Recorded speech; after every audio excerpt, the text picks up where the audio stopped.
everyone, I'm Rebecca Keppel. I am here with a couple of cards that include a technique where you heat emboss a background and then heat emboss another background over that, and they both act as a resist for Distress Oxide watercoloring.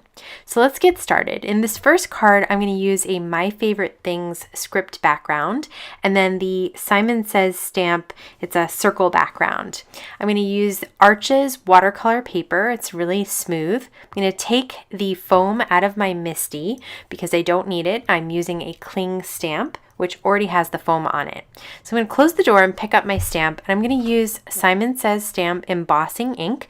This is a clear ink that's nice and sticky, so my embossing powder will stick to it, and I'll be able to cover the entire card panel with this script background. I'm going to ink it up and stamp it again. It's hard to tell with that clear ink if you've gotten a good impression, so for me, it's always worth it just to stamp it twice. Then make sure you put lots of pressure on it so that you get a really good clear impression. I'm using Stampendous clear embossing powder. It's a fine detail powder, which is great for this stamp because it has a lot of detail in the script words.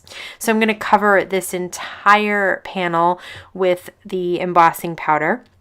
I am going to end up cutting this down, but I like to have the whole stamp to work with. Next, I'm going to use my heat tool, and I'm going to heat set that embossing powder. Again, because it's clear on the white paper, it's hard to see the detail, but you can kind of see it there. It's raised and it's clear. I'm going to cover this whole panel again with anti-static powder. That's because I'm going to stamp and heat emboss over it, and so I want to make sure that it doesn't stick to any of the script. I want to stamp this new background on it. So I'm going to place that background stamp again right over what we've already heat embossed, and I'm going to pick it up with my Misty, but this time I'm going to stamp it with VERSAFINE black ONYX ink. This is a pigment ink, so it will stay wet long enough to put my embossing powder down on top, but it is black, so you will see it. So you can see there that some of the stamp did not stamp, so I'm just going to stamp it again. That's the beauty of using the Misty, is that you can do multiple stamps and get a really great image. Okay, now that I have my image stamped, I'm going to once again put the clear embossing powder on top.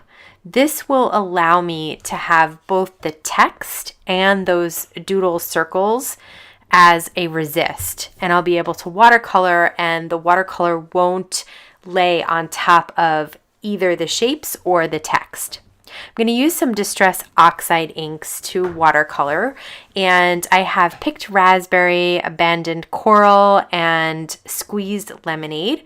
I'm just going to spritz some water on them, and I am using my Tonic Studios matte underneath so that it is nice and white and I can see the colors that I'm using. I have some Ranger brushes. These are the artist brushes. They come in a multi-pack. This is the number 4 brush, and you can see that I'm just adding some color within some of these circles and allowing some blending to happen in between where the circles kind of lay over each other a little bit, but I am keeping the color for the most part within each circle. And then I dab away the really big blots of water with a paper towel. I've added a little bit of red here because I felt like I wasn't getting enough contrast between the colors. And now I have wild honey.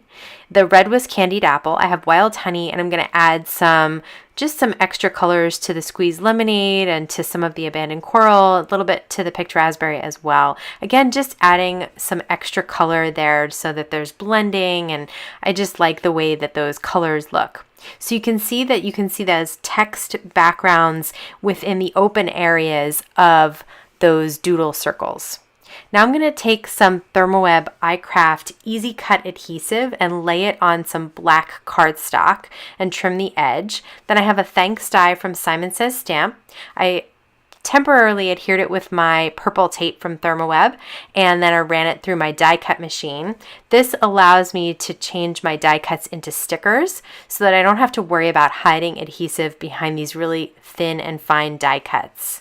I had 2 layers stacked on top of each other, and now I am going to add some Wink of Stella on top of that just to add a little bit of shimmer.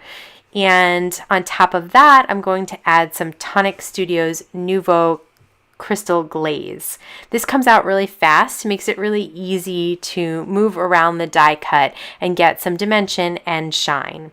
I'm using my jewel picker and my bead tray and some ThermoWeb mixed media adhesive to apply some sequins just in a couple of spots on this card. I don't think you need tons of embellishment with that background, but I did want a little bit of dimension and some fun shiny sequins as well. So you can see that this background really has so much interest to it because you can see the text, you can see the doodle circles, then you have the die cut on top, and I really just love the combination between the clear embossing powder and then the black ONYX ink with the clear embossing powder on it as well. So I'm hearing this card panel down to a 4 1/4 by 5.5 inch top folding note card.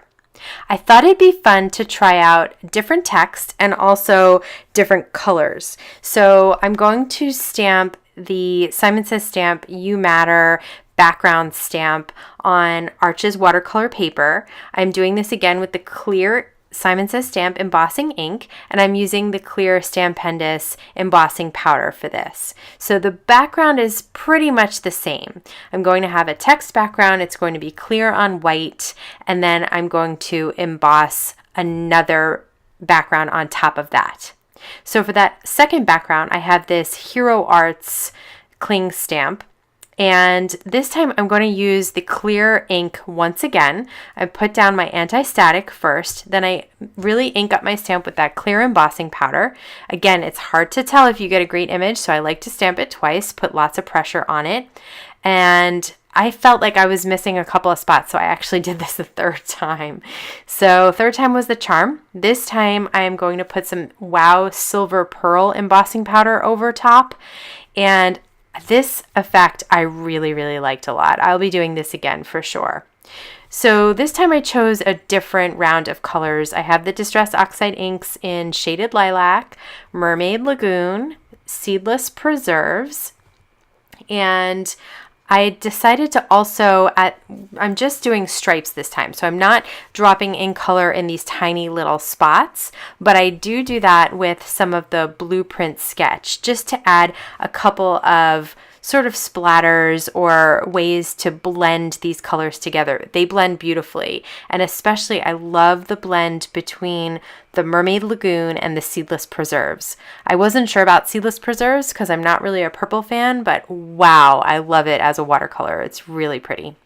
Okay, I did the same thing with the die cuts, only this time I die cut the word you 3 times from white cardstock with the iCraft Easy Cut adhesive behind it, so I was able to easily layer it up.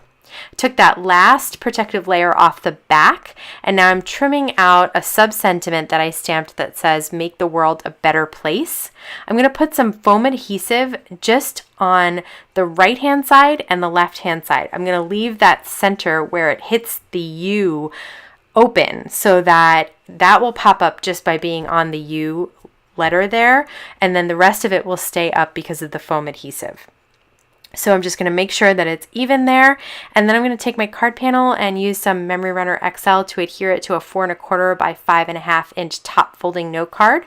The last thing I'm going to do on this one is take some Tonic Studios Nouveau Crystal Glaze and just add a few dots in black.